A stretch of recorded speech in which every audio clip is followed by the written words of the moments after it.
Welcome to my channel.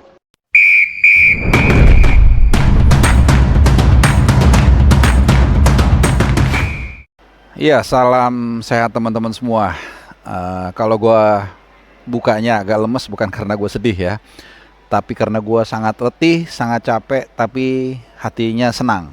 Seperti juga hati kalian yang saat ini sedang berbunga-bunga, sedang bersuka cita, sedang happy, pokoknya bahagia karena ya kemenangan yang kita tunggu-tunggu akhirnya hadir juga. Indonesia berhasil mengalahkan Vietnam di matchday kedua Piala Asia 2023 di grup D, sekaligus tentunya untuk membuka peluang tim nasional Merah Putih lolos ke babak berikutnya, ke babak 16 besar untuk pertama kalinya dalam sejarah. Ya, belum selesai memang, perjuangan masih ada satu langkah anak tangga yang sangat berat yang harus kita lalui. Tapi di stadion yang akan kita ingat ya, yaitu Abdullah bin Khalifah Stadium di Doha, tentunya akan menjadi saksi sejarah bahwa seperti apa yang gue bilang di video gue sebelumnya, ada satu pepatah yang selalu gue ungkapkan dalam beberapa hal, yaitu history made to be broken.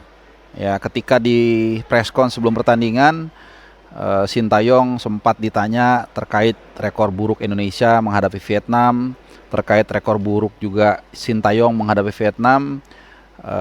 STY dengan tenang mengatakan bahwa ya itu dulu sudah kita lupakan, dan dia berjanji besok di pertandingan melawan Vietnam, kala itu dia berjanji akan tampil lebih baik lagi dan berbeda, dan dia buktikan ucapannya dengan kemenangan yang sangat vital menurut gua, dan juga kemenangan historis, karena seperti yang gua katakan tadi, sudah cukup lama kita menunggu kemenangan dari Vietnam.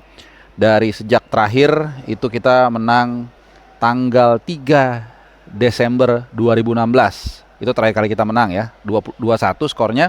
Jadi kalau di total itu berapa? 7,5 tahun atau 2.602 hari terakhir kali kita bisa mengalahkan Vietnam, dan akhirnya kita bisa melakukan itu lagi. Jadi lewat sebuah penalti dari Asnawi Mangku Alam di babak yang pertama, setelah Rafael Strike ditarik bajunya. Dan ini menarik ya, karena di preskon gue sempat juga bertanya kenapa bukan Rafael Strike, karena Rafael Strike selain sebagai seorang striker, dia juga sudah lebih dulu memegang bola. Tapi kemudian Sintayong, kebetulan gue duduk di dekat dengan bangku tim nasional Indonesia itu, mungkin kalian juga bisa lihat di layar televisi ya, memberikan instruksi untuk Asnawi yang mengambil atau mengeksekusi penalti, dan ini dieksekusi atau ditunaikan dengan sangat baik ya, penaltinya bagus, 1-0. Nah, di preskon setelah pertandingan, gue mengajukan pertanyaan, dan Sintayong agak menjelaskan cukup panjang ya, gue hanya mengambil intisarinya, bahwasannya dia melihat ya dari beberapa penalti sebelumnya, dia belajar bahwa dia justru ingin memberikan tanggung jawab itu ke pemain yang yang kalau dia gagal pun dia tidak akan merasa bersalah, dan itu dia rasa ada di diri dari seorang Asnawi. Nah, jadi ini benar-benar satu keputusan yang improvisasi ya di tengah pertandingan, dan terbukti keputusan ini bagus. Dan dia juga secara eksplisit mengatakan bahwa ya, Asnawi ini kan kita tahu ya, selama ini banyak mendapat sorotan, penampilan di pertandingan pertama juga ada 1-2 kali lah dia melakukan kesalahan.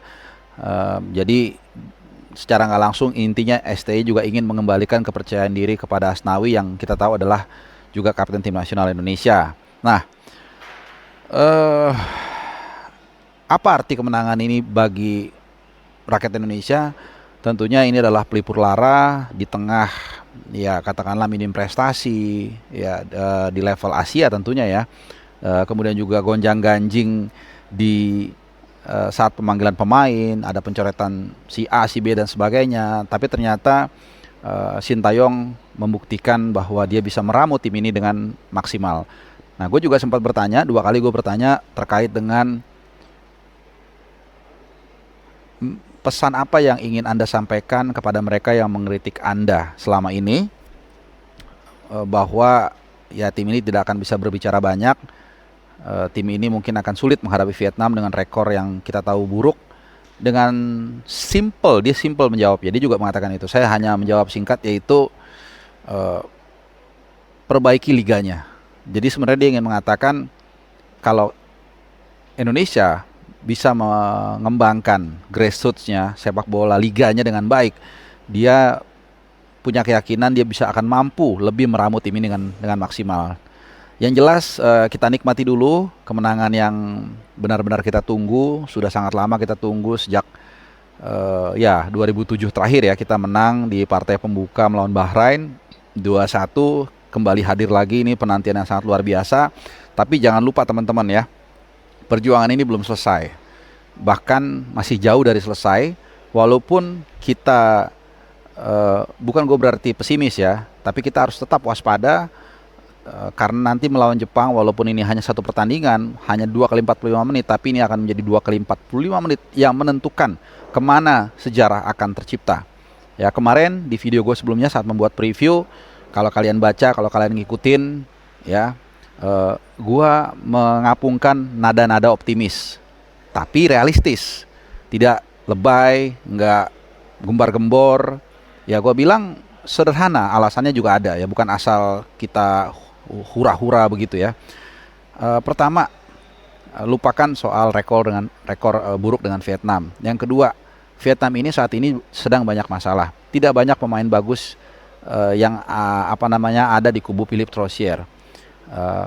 Peringkatnya juga nggak jauh. Artinya bukan seperti kita lawan Prancis, apalagi seperti mungkin Spanyol, Brazil dan sebagainya. Jadi gapnya tidak jauh. Kalau kita bermain ngotot, punya mental, kemudian juga saling membackup seperti yang ditunjukkan oleh Yaakob Sayuri dan kawan-kawan kemarin, dan yang terpenting tidak terpancing emosi. Nah, kans itu sangat ada. Dan sedikit mungkin, bukan sedikit, setelah kita bisa melakukan itu semua, maka luck itu akan datang. Dan ini juga yang dikatakan oleh Sintayong. Ketika preskon dia sempat mengatakan juga, ya dia tidak menafikan bahwa Indonesia mendapatkan luck. Tapi luck itu sekali lagi dalam beberapa kesempatan ya teman-teman ya, ini pembelajaran buat kita.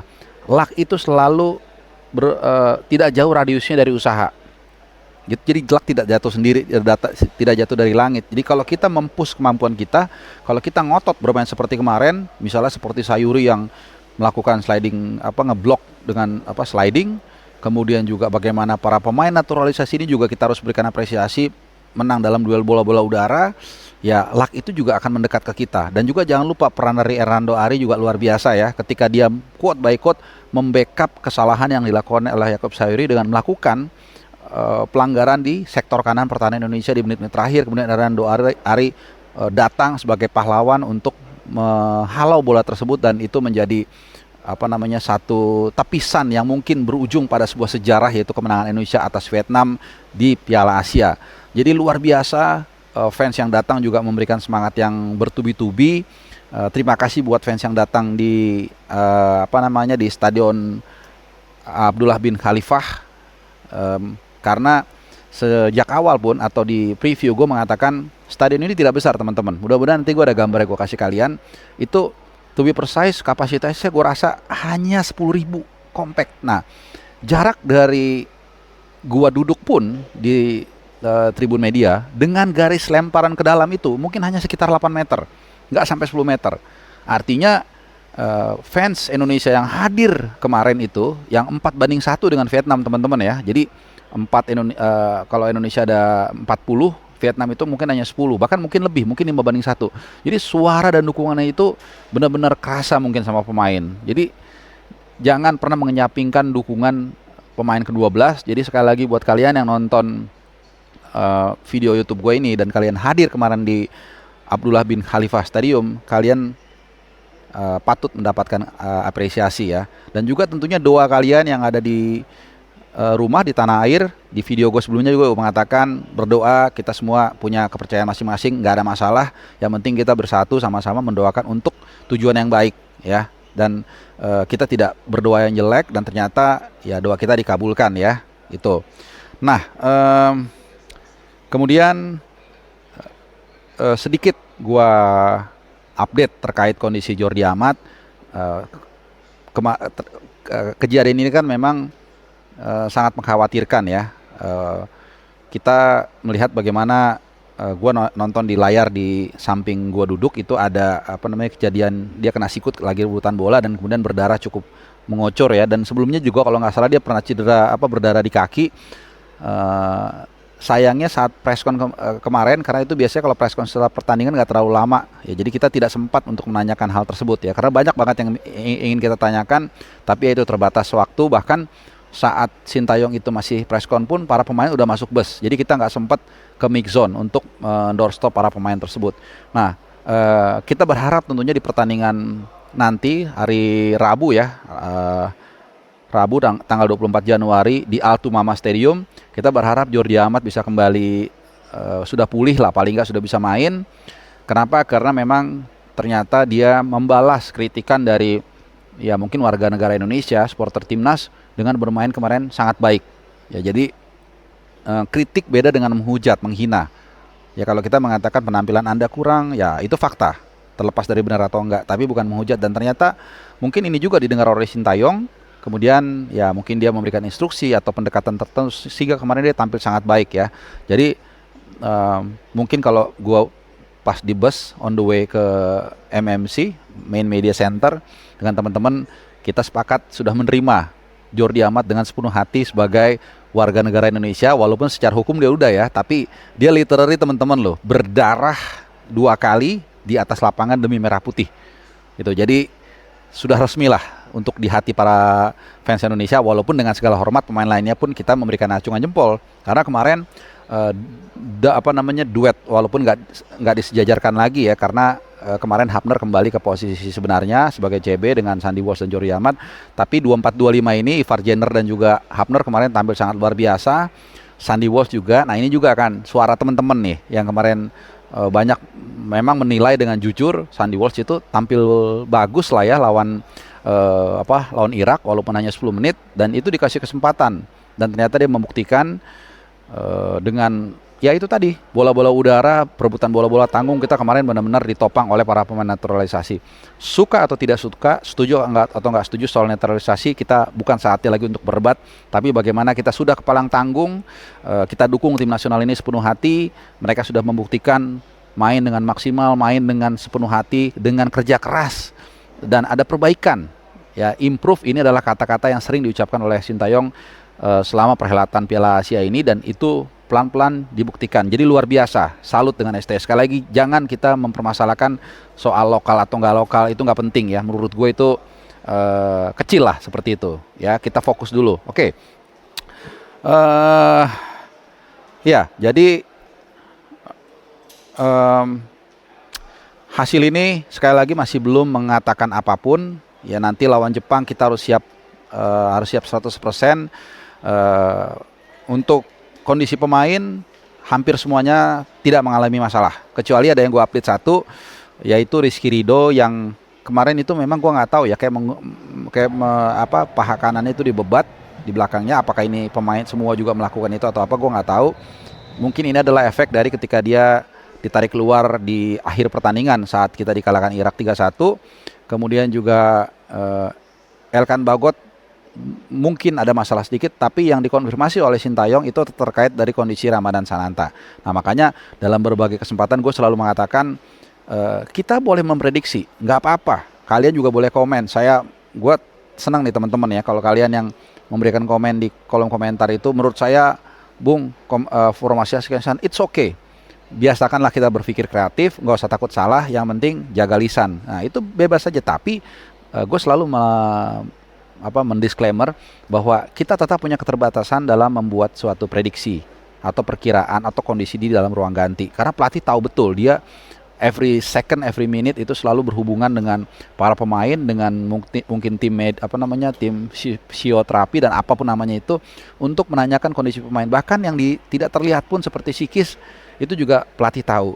Dan ternyata salah satu alasan juga Ramadan Sananta yang banyak dipertanyakan oleh netizen, ya karena memang ternyata dia ada sedikit minor injured. Dia mengatakan minor injured.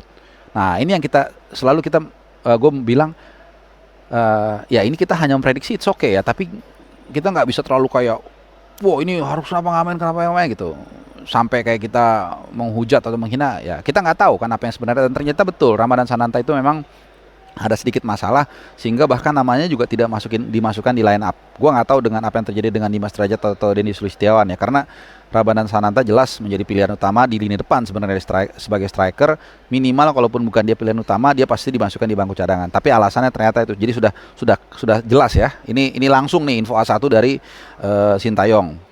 Oke, nah di presscon itu gue juga menghadiri pressconnya Vietnam yang dihadiri oleh Philippe Troussier. Jadi terkait penalti, ya itu memang clear penalti ya. Dia juga tidak membantah. Jadi sekali lagi, kadang dalam permainan kita bisa menang, kita bisa meraih hasil positif. Kadang-kadang bukan ketika kita harus selalu tampil cemerlang, tapi juga ketika kita menunggu lawan melakukan kesalahan. Ya, jadi kita tidak melakukan kesalahan, tapi membiarkan lawan atau menunggu lawan melakukan kesalahan, kemudian kita bisa mengambil manfaat itu. Nah, inilah yang dulu tidak terjadi, teman-teman. Di era Park Hang-seo ini berbeda. Dia sangat paham dengan karakter kita yang mudah diprovokasi. Ya, termasuk kalian, termasuk gua mungkin. Ini otokritik buat kita semua ya. Jadi jangan kita hanya mau kritik, tapi juga harus mau dikritik. Nah, dia sengaja selalu melontarkan kalimat-kalimat provokasi, kemudian disiarkan oleh media-media Vietnam untuk kemudian membuat panas situasi dan akhirnya mempengaruhi ke pemain. Pemain itu kan punya sosmed juga, teman-teman. Dia baca, kemudian ketika main, dia ketemu pemain itu, dia jadi terpancing emosinya dan akhirnya merusak permainan kita. Dan itulah mengapa kita selama 7,5 tahun kita gagal menaklukkan Vietnam, dan akhirnya kita berhasil melakukan itu setelah menurut gue kita tampil lebih tenang. Gitu. Justru kita membuat lawan yang quote by quote tidak tenang dan melakukan kesalahan. Nah, untuk melawan Jepang nanti, ya nanti dulu. Gua rasa ini adalah laporan gua sementara ini secara umum, tapi nanti gua akan bikin lagi setelah ini lebih dalam lagi, in depth ya, terkait dengan jalannya pertandingan, strategi apa yang diterapkan oleh Sintayong dan apa yang dikatakan di ruang ganti yang dia ucapkan atau dia bocorkan kemarin saat presscon. Setelah ini gue akan bikin videonya karena gue sudah capek banget, udah ngantuk banget, lelah banget. Walaupun gue senang, jadi mohon bersabar. Yang penting gue update dulu kondisi terakhir, pemaparan gue terakhir, sudut pandang gue terakhir, dan juga situasi di lapangan yang terakhir. Jadi selamat menikmati video gue. Sekali lagi ini langsung dari jantung Tim Nasional Indonesia. Jadi jangan lupa like, subscribe, kalau komen terserah. Nyalakan loncengnya supaya kalau gue ngeluarin video-video gue terbaru, termasuk juga short, gue juga akan banyak ngasih potongan-potongan video pendek. Mungkin ada kejadian yang menarik yang nggak bisa gue masukin di video YouTube, itu silahkan kalian nikmati ya, untuk menambah perbendaharaan, knowledge, dan juga tentunya membuat kalian merasa lebih dekat dengan Tim Nasional Indonesia. Sekali lagi, kita jangan ganggu mereka dulu, jangan bebankan mereka terlalu besar.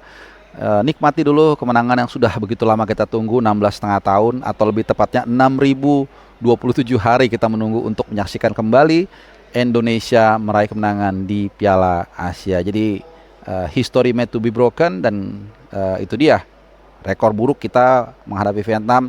Rekor begitu lama kita tidak mendapat kemenangan di Piala Asia, akhirnya kita bisa runtuhkan dan kita buktikan bahwa kita bisa meraih kemenangan di pertandingan kemarin melawan Vietnam. Sangat luar biasa. Dan terima kasih buat pemain yang sudah berjuang luar biasa sampai berdarah-darah, Jordi Amat dan lain-lainnya. Semoga nanti di pertandingan melawan Jepang kita bisa meraih hasil maksimal, karena nanti melawan Jepang seri saja kita sudah bisa lolos bersama Jepang tentunya, dan juga Irak. Terima kasih. It's time for me to go to bed. Ciao.